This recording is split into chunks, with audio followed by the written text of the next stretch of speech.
Hey everyone, Black Cat Loner here, and it's time for One Lone Cat Podcast. Welcome to episode 4, and we've got a show for you this week. And as you may have guessed, this is a tri-weekly episode because my human identity wound up going back to work after being out for 3 months due to my foot surgery back in February.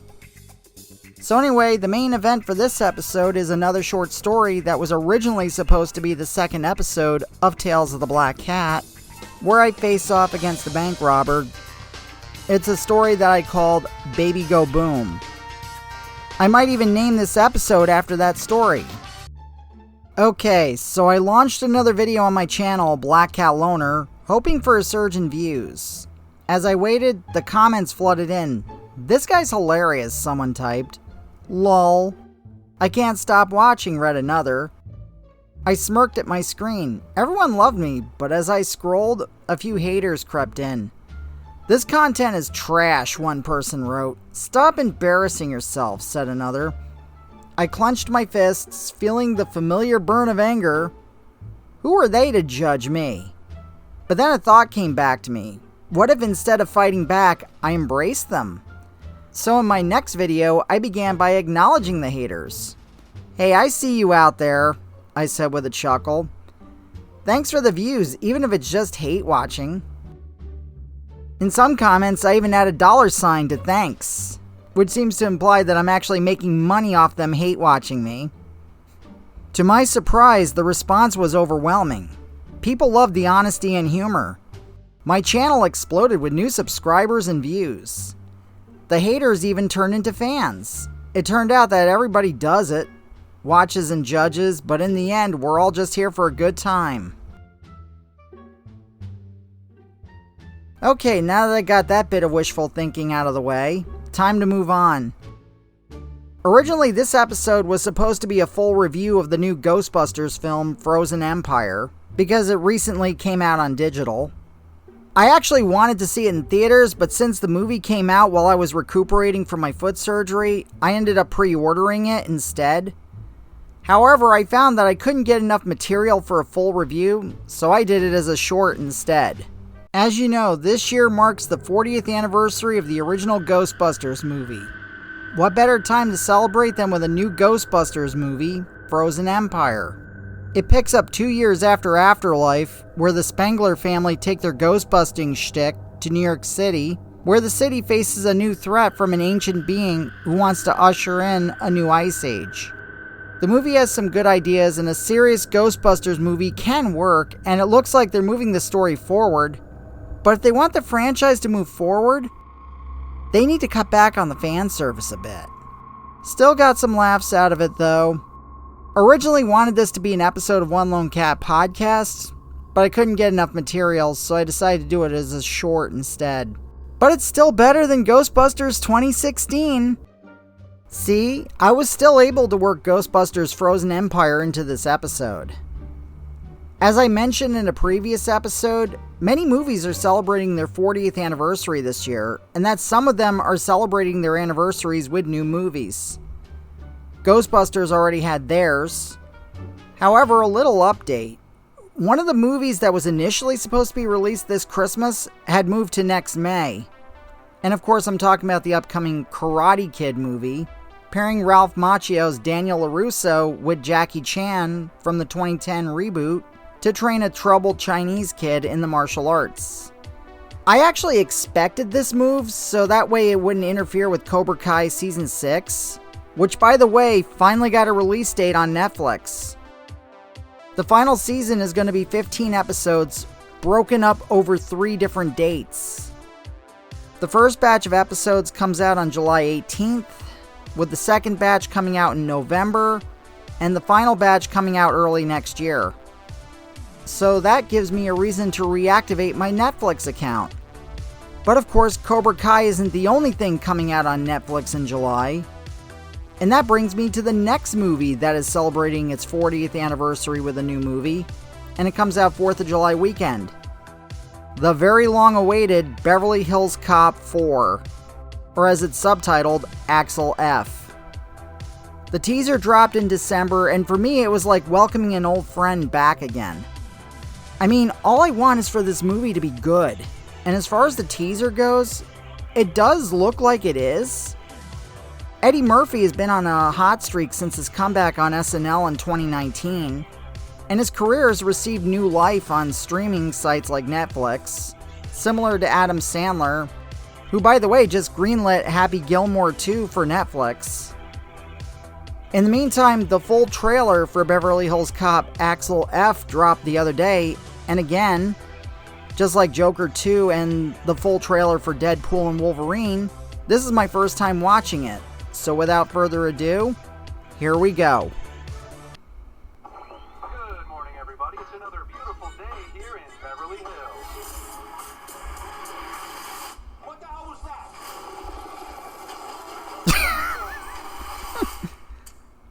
Foley. Did you say Foley? We stole a helicopter. I didn't realize. I thought it came up with a different idea. I told you it was a bad idea.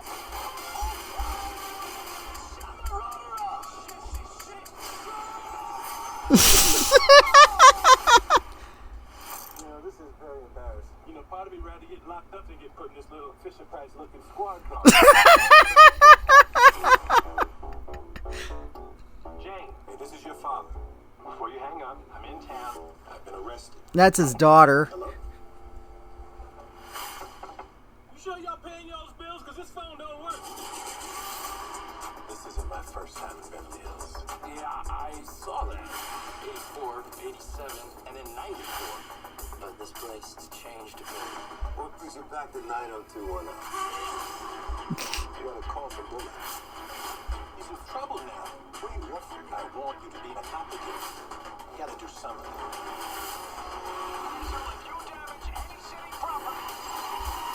You're in a snowplow? Yeah, we're in a damn snowplow. What's the problem?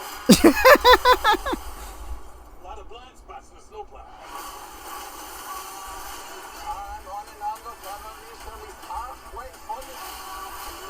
Serge. That means we get the close.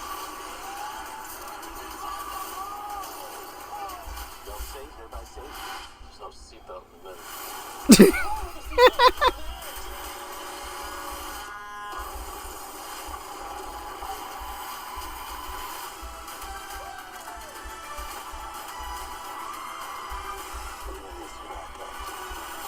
Whoa, what are you doing? I'm getting us some backup.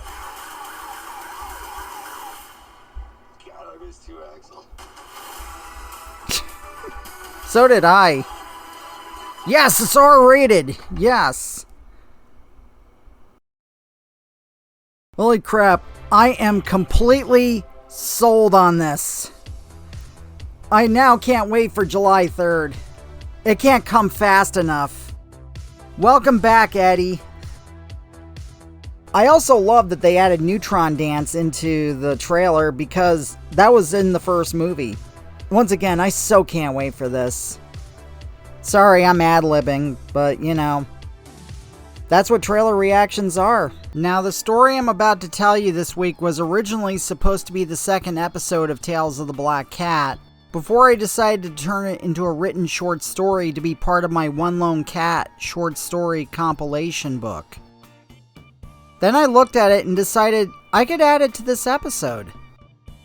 But before I continue, I need to address something in regards to Tales of the Black Cat. Unlike Movies to Go, when I set up the Tales of the Black Cat account on Spotify, I connected it to another email account because I couldn't connect two podcasts to one account, and since Spotify came up with the one login option, there was no way I could add Tales to the login. So as a result, I have to end Tales, and whatever I had planned for Tales will be included in this podcast. Okay, now, back to the story. The story that was originally supposed to be for Tales of the Black Cat is this week's story, where I face off against a bank robber who was holding people hostage with a bomb. So without further ado, here's the story called Baby Go Boom.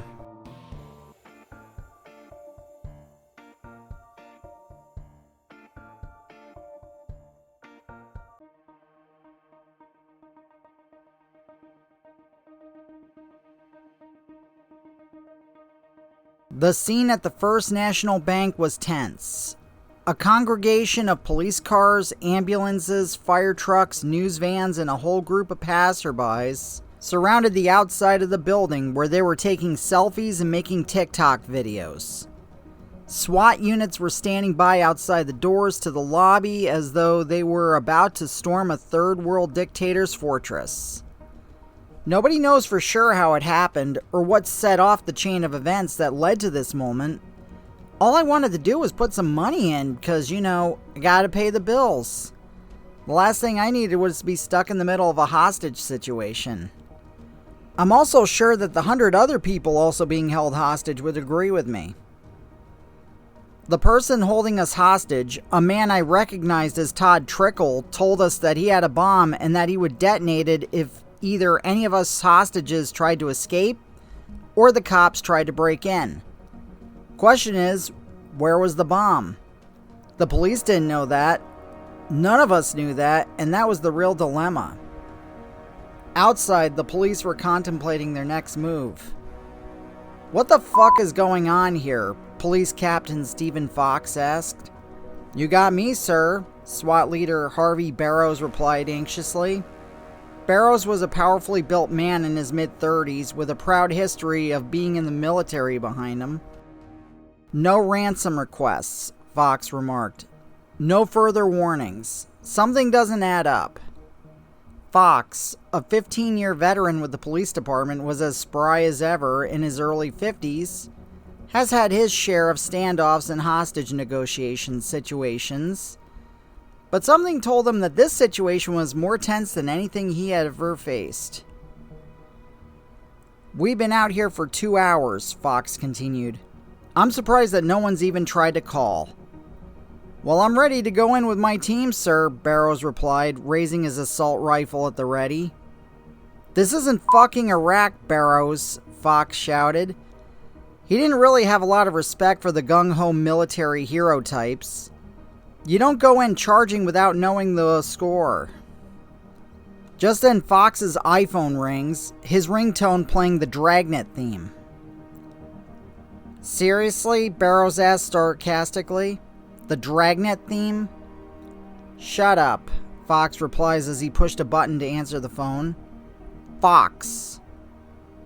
Listen up, cop, a distorted voice answered. I have a bomb rigged to explode if you don't tell your units to back off. If you try to storm the bank to rescue anyone, I will detonate the bomb. Aren't you going to make any demands? Fox asked. Isn't that what usually happens when someone calls in a bomb threat?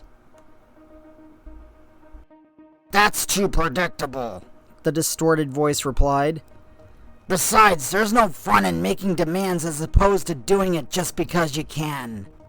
Just do what I say. And with that, the voice on the other end hung up the phone. What do we do now, sir? Barrows asked. The only thing we can do, Fox replied grimly. We wait. One thing's for sure, we're dealing with one sick son of a bitch. So far, no one's been harmed. Whoever this clown was appeared to be more interested in getting into the vault instead of watching over us. So far, I didn't see any accomplices, but it still would be a challenge just to get away. It would take a distraction for me to make my move. I looked across the hallway and saw that the door to the bank manager's office was still open. If I timed it just right, I could find a way out and possibly deal with the robber myself. Alright, I said quietly. Nobody say anything. I'm going to make a break for the manager's office and try to get some help. Just then, one of the hostages, a woman, began groaning as though she were in labor. Perfect. Now was my chance. I made a run for it as quickly and as quietly as I could. Hey! Todd Trickle called out from a distance. What's going on out there? I'm probably sure he heard the door to the manager's office close. I was able to lock myself in and turn out the lights. Did someone go in that office? Todd demanded. No, one of the hostages, a male in his late 40s, replied. The door just shifted. The female hostage groaned again. "What's with her?" Todd asked. "She's not doing what I think she's doing, is she?" There was a brief pause, save for the woman's groaning. "I thought I kidnapped more people than this," Todd wondered. "Better check the manager's office in case you people are lying. If you are, I'm gonna kill somebody." From inside the manager's office, I heard Todd move towards the office door. By then, I had morphed back into my cat form. He wouldn't suspect a cat breaking into a manager's office, right? Todd rattled the doorknob and noticed it was locked. Like that was going to stop him. He proceeded to break the door down. It was then that I started meowing. "A cat?" Todd exclaimed disgustedly. "Friggers. I must be getting senile or something." He walked out the door and shut it. That gave me enough time to slip out and up into the ventilation shaft. Returning to the hostages, Todd said, "Okay, if anyone else tries to make a break for it, I will blow everyone up. In fact, I'm going to call the cops outside again."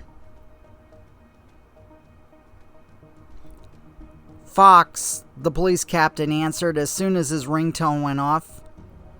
"Did you send an officer in there to rescue a hostage?" Todd's distorted voice replied angrily. "I don't know what you're talking about," Fox replied. "My men have been out here the whole time." Fox was sure that the distorted voice on the other end was not buying it. "Just remember," Todd replied menacingly, "anyone tries anything stupid, I will detonate the bomb. You have 20 minutes to withdraw your men. If you don't, you know what'll happen." He hangs up. What the hell did he mean by rescuing a hostage? Fox wondered. Oh boy. So many things I could be doing right now. Instead, I'm here in the ventilation shaft at the bank hiding from a robber.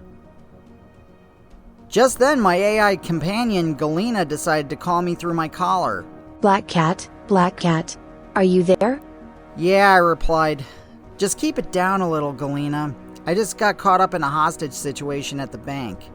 "I have been monitoring it on the web," Galena replied. "Are you alright?" "Yeah," I replied. "I got away. I'm in the ventilation shaft right now." Just then, I noticed a faint light up ahead. I moved towards it. When I got to it, it was another ventilation grating. I looked down. "It looks like the vault," I said. "And I see something on the floor." "I heard reports that there was a bomb in the bank," Galena replied. "Could the object on the floor be the bomb?" "Only one way to find out." I opened the vent and dropped into the vault. I walked closer. Looks like a baby doll. And that was when I heard the ticking.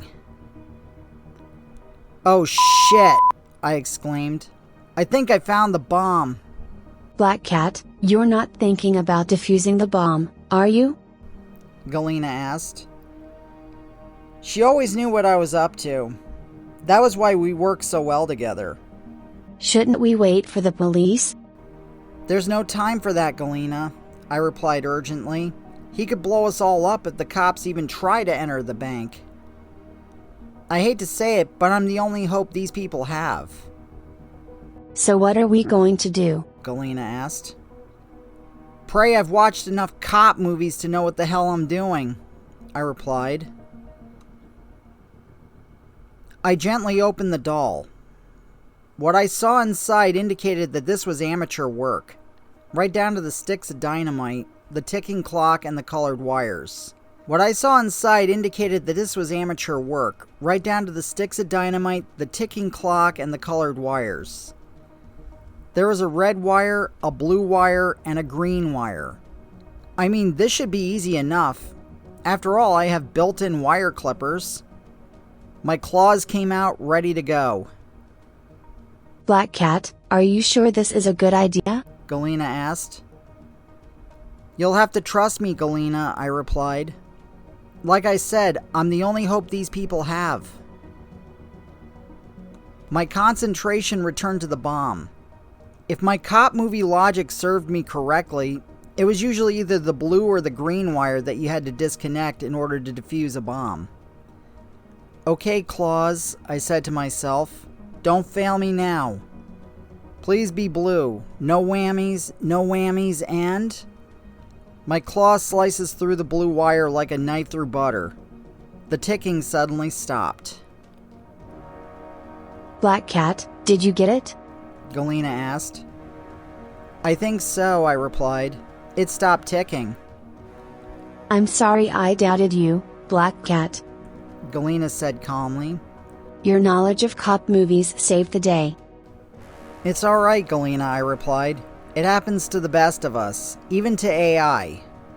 But we're not out of the woods yet. What is left? There is still the robber to get, I replied. Speaking of which, can you hack into the phone system and let the cops outside know that the bomb has been deactivated by one of their own? You want me to lie? Galena asked. Would you rather tell them that a random cat defused a bomb? I replied. They would find that very hard to believe. Saying that one of their own defused the bomb would be more believable. Gotcha, Galena replied. Hacking into the phone lines now. Fox was getting anxious. He wasn't sure how much time had passed since his last communication with the robber. Had he secretly left? Was the bomb thing a hoax? The 20 minutes that the robbers gave him to remove his men was almost up. Just then, the dragnet ringtone sounded once again. Fox answered. Fox. The voice on the end surprised him. This time it was a calm female AI voice. Anonymous tip, She said. The bomb has been found and deactivated. A lone police officer managed to sneak in and cut the wire. Fox couldn't believe it. Who is this? He asked. I didn't send any officers in. He was a hostage who managed to get away. Galena replied. You'll have to trust me. I may not believe it, but thank you for the tip, Fox replied and ended the call. Barrows was waiting with bated breath. So now can we move? He asked eagerly. Not yet, Fox replied with a sly smile on his face. First we call our friend inside. Inside the bank, not much has changed in the lobby. Todd continued to watch the hostages, occasionally glancing at his watch to see if the cops were going to honor the 20-minute withdrawal. And then his phone rang. What do you want? Todd demanded, not bothering to turn on the voice distortion. Your game is up, man, Fox replied. Your bomb has been found and defused. I don't believe you, Todd replied angrily. Did you lie to me about sending someone in? I had an undercover cop in there. He was your hostage that got away. Now it's over. We're coming in. I warned you what would happen if you tried to come in and rescue hostages, Todd replied. Now I'm gonna make a liar out of you. He pulled out his bomb detonator and pushed the red button. Nothing happened. What the fuck? Todd exclaimed angrily. He pushed the button again. And again, nothing happened. Todd screamed in anger. Everyone wait here. If anyone moves, I'll kill everyone. And with that, he ran toward the vault, opened it, and went in, running up to the baby doll on the floor. He noticed that the blue wire was cut. I hope you don't mind that I turned off your bomb, I said menacingly, my yellow eyes glowing. It was ticking me off. You! Todd exclaimed. The cat from the manager's office. But you're talking. Life's greatest mysteries, I replied. Am I right? Todd Trickle? Todd was shocked. How the fuck do you know who I am? Really? I replied. Your rap sheet's longer than the Statue of Liberty. There's also quite a few true crime podcasts about you on the internet. And now it looks like there's gonna be another one. That's it, Todd shouted. looks like I'm gonna have to add animal cruelty to my list of charges. Say your prayers, cat. I hate to break it to you, but I'm more than just a cat, I replied matter-of-factly. Hybrid mode! Just then my body morphed back to the human form, save for my face, which retained its cat form. That was another one of my powers entrusted to me from the virtual world, but I haven't really had to use it until now. The great developer is great, isn't he? Todd noticed my shirt. You're the one who got away, he screamed. Cat or not, you're dead meat. He lunged at me, but I was ready for him with a solid right that sent him flying into the drawers, and he slumped to the floor. At that moment, Fox and Barrows led the SWAT teams into the bank, and they quietly led the hostages out. They asked where Todd was, and they pointed towards the vault. Fox heard grunts and punching sounds coming from the direction of the vault, and they heard a cat screech. Get them out of here, Fox ordered. I'll check out the vault. If this fight seemed one-sided, it was. Todd was clearly no match for me. He tried to get his hands on me, and at one point, he had me in a chokehold. But I managed to flip him over. He was completely banged up by the time I was done with him. What the fuck are you? Todd said weakly.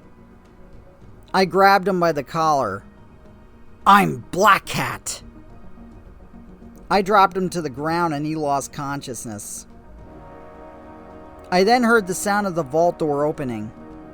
It opened to reveal Captain Fox, SWAT leader Barrows, and 3 officers. They found Todd unconscious on the floor. The officers roused Todd and snapped the cuffs on him. A cat! Todd exclaimed deliriously. A giant cat with a human body caught me. Yeah, the officer replied. Save it for the judge, Trickle. The officers led Trickle away as Fox and Barrows recovered the baby doll bomb. Then Fox looked up to see a black cat face looking down at him from the ventilation shaft. Fox smiled and gave me a little salute as though he knew something. I then walked away. What really happened here today, Captain? Barrows asked. I'm not sure, Fox replied. Society works in mysterious ways. So what happened today could be a miracle. Of course, I'm not going to put that in my report, but let's just say we just had someone looking out for us. Like a guardian angel or something. Or it could have just been a black cat. Okay, now it's time to end the show again. So thanks for watching. I'm Black Hat Owner, and I will see you next time. Same Black Hat time, same Black Hat channel.